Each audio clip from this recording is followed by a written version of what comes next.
નમસ્કાર, આપ જોઈ રહ્યા છો 9K અમૃત ગુજરાત। વિસનગર તાલુકાના ઉદલપુર ગામમાં રામદેવ પીર મંડળ દ્વારા રામદેવ પીરની વ્યાખ્યાનનું આયોજન કરવામાં આવ્યું। બેચરાઈ તાલુકાના માત્રાસણ ગામમાં શ્રી રામદેવ પીરનું નવીન મંદિરનું નિર્માણ થવા જઈ રહ્યું છે। તેના ભાગરૂપે ઉદલપુર ગામમાં શ્રી રામદેવ પીર મંડળ દ્વારા માત્રાસણ ગામમાં ભવ્ય રામદેવ પીરનું મંદિર નિર્માણ થવાનું અને એક ભક્તિ આસ્થાનું કેન્દ્ર બને તે ઉદ્દેશ સાથે ભવ્ય વ્યાખ્યાનનું આયોજન કરવામાં આવ્યું। બેચરાઈ તાલુકાના માત્રાસણ ગામના રામદેવ પીર મંડળના રમેશજી ભીખાજી ઠાકોર, સુરેશજી કાંતિજી ઠાકોર, હસમુખજી પ્રતાપજી ઠાકોર, કનોજજી બાબુજી ઠાકોર, મેલાજી અંબારામજી ઠાકોર, નરસિંહજી અંબારામજી ઠાકોર, કાલુ મિયા, નાથુ મિયા સિંધી દ્વારા શ્રી રામદેવ પીરના વિવિધ પાત્રો સાથે વ્યાખ્યાનથી સૌના મન મોહિત થયા। માત્રાસણ ગામમાં ભવ્ય શ્રી રામદેવ પીરના નવીન મંદિર નિર્માણ માટે આજે વ્યાખ્યાનનું આયોજન કરવામાં આવ્યું હતું અને આ આયોજનમાં જે ફંડ ફાળો આવે તે રામદેવ પીરના નવીન મંદિરમાં ઉપયોગ કરવામાં આવશે।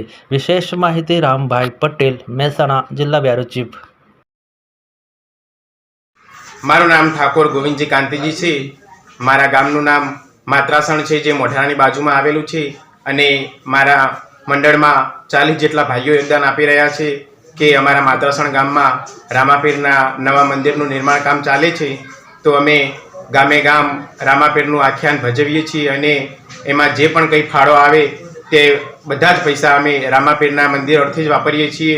અત્યારે અમે વિસનગર તાલુકાના ઉદલપુર ગામમાં અમારું આખ્યાન છેલ્લા 2 દિવસથી ચાલી રહ્યું છે અને આજે અમારા આખ્યાનનો છેલ્લો અને ત્રીજો દિવસ છે।